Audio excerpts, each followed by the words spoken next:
Bonjour tout le monde et bienvenue dans cette vidéo où nous allons voir quelques capitales politiques qui ont été créées du jour au lendemain. Mais avant que la vidéo ne commence, je vais vous parler d'un jeu vidéo de stratégie qui sera le partenaire de la vidéo.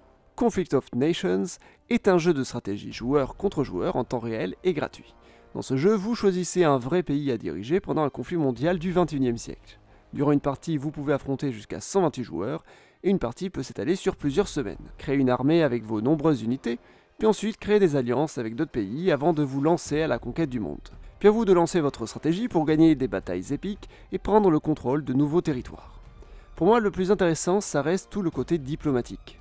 Et comme dans tout jeu de stratégie, plus on peut interagir avec les autres joueurs pour créer des stratégies communes, et plus le jeu devient passionnant. Dans ce cas, vous pouvez discuter, faire des pactes de non-agression, des alliances et même des trahisons, bref, comme dans la vraie vie. Vous pouvez jouer sur PC ou mobile avec le même compte. En cliquant sur le lien dans la description, vous obtiendrez 13 000 pièces d'or et un mois d'abonnement premium gratuit. Offre disponible pendant 30 jours à partir de la diffusion de cette vidéo. Dans la plupart des pays, la capitale politique est la plus grande ville du pays. C'est souvent une ville historique, dont le statut de capitale s'est affirmé au fil des années. Par exemple, on peut dire que Londres est le centre politique de l'Angleterre depuis le Moyen-Âge. Et même avant, elle avait un statut important.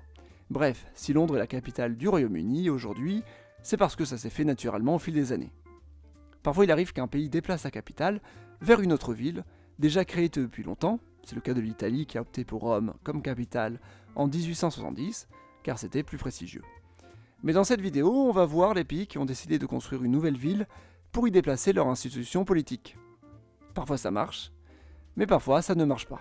Les raisons sont nombreuses, et j'en parlerai au cas par cas. Washington. En 1776, les États-Unis se proclament indépendants. Il n'y a pas vraiment de capitale, mais la proclamation a eu lieu à Philadelphie, qu'on peut considérer comme étant la plus grande ville du pays. Et par extension, on peut dire qu'elle est le centre politique. Les bureaux présidentiels vont changer de place dans les premières années des États-Unis, restant le plus souvent à Philadelphie, et parfois New York et dans d'autres villes. Mais en 1790, on propose de fixer une capitale. En 91 est fondée la ville de Washington, nommée en l'honneur du premier président américain, George Washington. Washington devient capitale en 1800, après quelques années de construction. Aujourd'hui, Washington a une architecture assez originale. Elle est très quadrillée, mais constituée de plusieurs grands ronds-points. Il n'y a aucun gratte-ciel, car ils y sont interdits. La ville est située tout au sud de la région du Nord-Est. Elle est dans la continuité de l'axe Boston, New York, Philadelphie, Baltimore. Et aujourd'hui, elle fait partie de la mégalopole américaine, qu'on surnomme la Boss Wash. L'objectif était de lier le nord avec le sud, en plaçant la capitale au centre. Ottawa.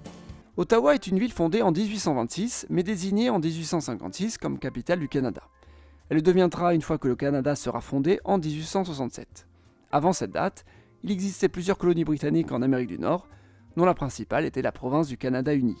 Et 4 villes se sont alterné le statut de capitale de cette province, qui résulte de la fusion de 2 anciennes colonies britanniques, Toronto, Kingston, Montréal et Québec. Ottawa avait une place stratégique. Située au centre de l'axe entre les 4 villes, elle permettait aussi de faire le lien entre les villes anglophones d'un côté et francophones de l'autre. Elle permet aussi une certaine neutralité. Ce n'est pas une ville anglophone ou francophone qui est capitale, mais une ville bilingue. Dans les faits, la langue française est parlée par une minorité de personnes, mais elle est presque inexistante dans l'affichage. Aujourd'hui, Ottawa est une agglomération d'1 million d'habitants. C'est la 4e du Canada, voire la 5e en fonction des calculs de population. Canberra. Canberra a été fondée en 1908. Les travaux ont continué jusqu'en 1913. L'objectif était de construire une ville neutre pour éviter de choisir entre Melbourne et Sydney comme capitale. Melbourne a été la capitale temporaire dans l'attente des travaux. Canberra est facile à reconnaître dans les vues aériennes. Elle est composée de 2 grands ronds-points. Le Parlement se situe au centre du grand rond-point. Il date de 1988. L'ancien Parlement se trouve sur la rive, juste à côté. La capitale est célèbre pour sa grande végétation. On la remarque aisément dans les vues aériennes, il y a du vert partout, et tout est très espacé, digne d'une cité-jardin. Podgorica. En 1946, le Monténégro n'est qu'une entité appartenant à la Yougoslavie. Mais l'entité prend sa capitale actuelle à ce moment-là. La ville existait déjà avant la Seconde Guerre mondiale, mais elle a été détruite. Le gouvernement l'a reconstruite pour en faire une capitale à la place de Cetinje. Dans les images satellites, on le voit, il y a la vieille ville au centre, et autour la ville nouvelle en damier. La capitale est même renommée Titograd à partir de 1948, en l'honneur du président Tito. Elle reprend son nom d'origine après la chute du communisme. Brasilia. Brasilia est un très bon exemple de colonisation. Le Brésil est un pays qui s'est développé sur la mer, mais qui a eu beaucoup de mal à peupler ses régions intérieures, couvertes par la forêt. En 1956, un projet de nouvelle capitale a lieu pour remplacer Rio de Janeiro. Lúcio Costa dessine les plans de la future ville, qui devient la capitale du Brésil le 21 avril 1960. La ville est située dans l'intérieur pour développer la région. Aujourd'hui, elle fait 3 millions d'habitants. Construite en forme d'un oiseau, la ville devait être parfaite pour éviter le développement de bidonvilles. C'est plutôt raté car elle compte de nombreux quartiers malfamés. Le Parlement de Brasilia est emblématique du style futuriste de l'époque. Gaborone. Le Botswana est un pays devenu indépendant du Royaume-Uni en 1966. Dans les années 60, la capitale était située en Afrique du Sud, car c'était le cas depuis la colonisation britannique. Gaborone est créée à l'intérieur des frontières entre 64 et 65. Là encore, la ville a été construite à la manière d'une cité-jardin. C'est désormais la plus grande ville du pays. Islamabad. Islamabad est dessinée par l'architecte grec Dokhtidis dans les années 60. Lors de l'indépendance du Pakistan, c'est Karachi qui servait de capitale. Il fallait une nouvelle capitale car il valait mieux qu'elle soit dans l'intérieur du pays, et aussi à mi-chemin entre le monde indien et le monde iranien, le Pakistan étant un pays de double culture. Islamabad veut tout simplement dire la ville de l'islam en persan. La ville est formée de plusieurs gros carrés, et non loin de cette dernière, on trouve l'ancienne ville de Rawalpindi, une ville de langue Pendjabi, une langue indienne. À 200 km, on trouve Peshawar, une ville de langue Pashtun, une langue iranienne. Islamabad est à la limite entre les mondes indiens et iraniens. Belmopan. Belmopan est une ville fondée en 70 au milieu de la jungle. C'est une toute petite capitale, mais le pays, le Belize, n'est pas très peuplé. Il a fallu de nombreuses années avant que les ambassades se décident à se déplacer vers Belmopan, qui n'était pas prise au sérieux. Yamoussoukro. Jusqu'en 83, Abidjan était la capitale officielle de la Côte d'Ivoire.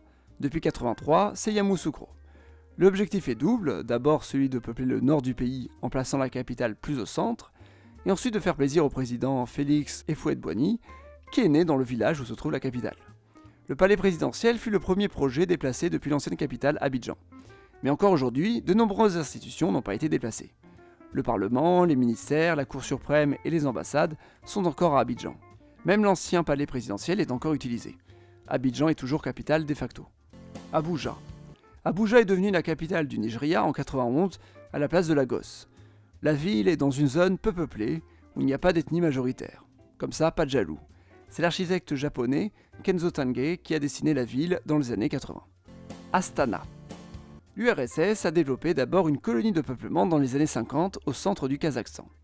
Le village d'Akmola, fondé par les Russes, s'est développé pour devenir une petite ville qui est renommée Tselinograd pour devenir Akmola ensuite.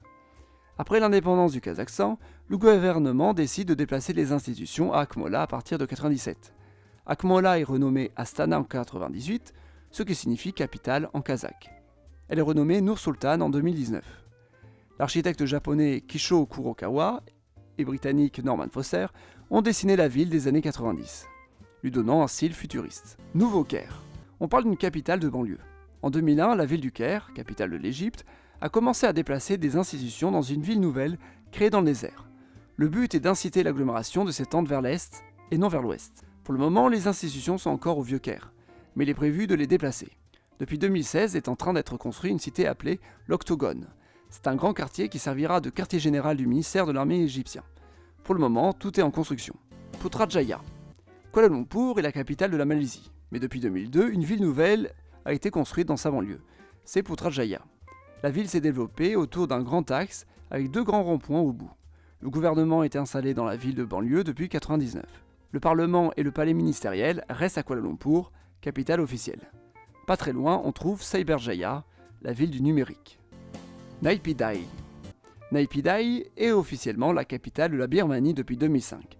Construite au milieu de nulle part, elle est, malgré elle, le symbole de la ville construite qui n'arrive pas à se peupler.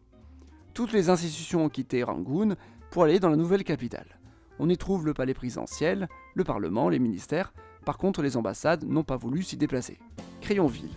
Crayonville est la capitale du pays des crayons. C'est une ville construite au 19e siècle pour devenir la capitale fédérale.